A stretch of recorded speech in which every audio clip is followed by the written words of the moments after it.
Hey, I'm Dr. Rob, and I wanted to welcome you here today to my next whiteboard session.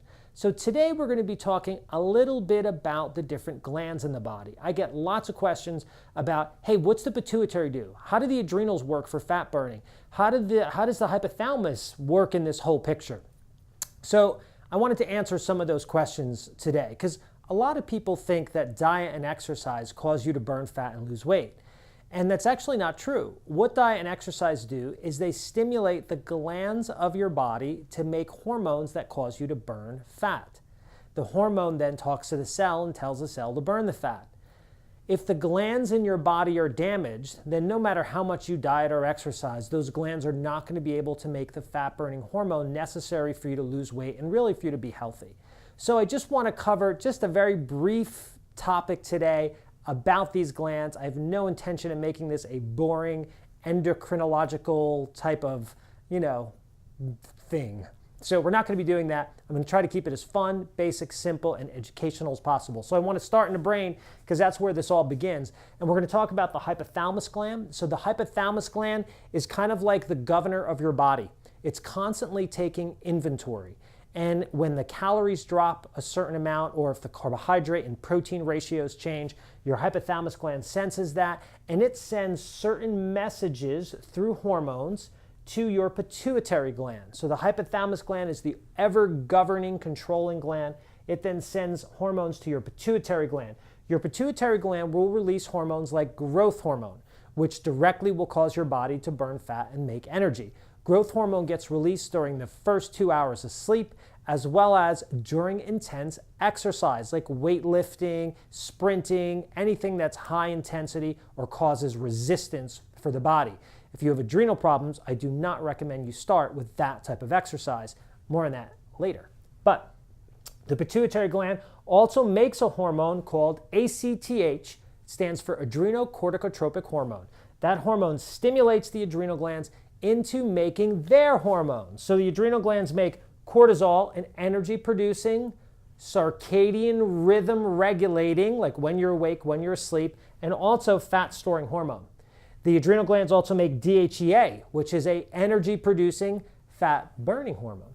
They also make a couple other hormones that help to regulate blood pressure, and a specific hormone called pregnenolone that also regulates energy and the function of your brain and nervous system, which is why the adrenals are so key and crucial to healthy brain function, not having brain fog, but having clarity, focus, concentration, and having brain power or brain energy, right? So the pituitary gland also makes a hormone called TSH, thyroid stimulating hormone, that stimulates the thyroid gland to make its main hormone, thyroxine, also known as T4. T4 travels to the liver, which I did not draw today. However, it travels to the liver where it becomes converted to T3, triiodothyroxine, which is the most active form of thyroid hormone, which allows you to burn fat, make energy, have great strong nails, beautiful flowing hair, wonderful skin, and all the other awesome stuff that thyroid hormone does. Now, the adrenal glands also release other hormones.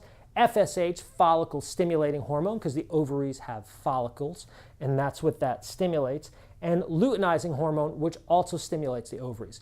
The ovaries make progesterone. Progesterone is mildly fat-burning. Progesterone helps to influence your sleep cycle, helps you get a great night's sleep. It works with a neurotransmitter called GABA, which is the same neurotransmitters that drugs like Xanax and things like that, Klonopin, work on. Progesterone helps to regulate your sleep cycle. It also helps to reduce fluid in your body. So if a woman feels very puffy, or if she feels like she's retaining fluid in her hands or ankles or feet, progesterone or imbalances of it or deficiencies of it could be the culprit. The pituitary gland, when it talks to the ovaries, also helps it make estradiol or estrone or estriol, which are the estrogens. You got 3 of them. And for the most part, they are fat-storing type hormones. They will cause you to store fat around the hips, thighs, and buttocks when there's not enough progesterone to balance that out, or if there's simply too much estrogen, or if there's a problem with your liver, because your liver helps to break down excess estrogen. And estrogen is a hormone that likes to stay in your body for a long time. Well, the liver helps to get rid of it. If you have liver problems, you could actually have too much estrogen in your system, not enough progesterone, store fat below the belly button in the form of a pooch, on the hips, on the thighs like saddlebags, inner thighs, and on the buttocks area. So Those are the main hormones, the main glands. I wanted to mention one more, which is the pituitary gland also talks to the testes in a guy to make testosterone. Testosterone is made in the ovaries and in the testes. Testosterone is definitely a fat-burning hormone. It regulates your sex drive, and it also helps to improve energy. Too much testosterone in a woman is not a good thing because she will beat up her man. No, just kidding. It's not a good thing simply because it can cause problems, right? The female body is not geared to having a lot of testosterone, just like the male body is not geared to having a lot of estrogen. So you can now pick up your certificate in endocrinology at our front desk or email me directly and I'll mail you one. Just kidding.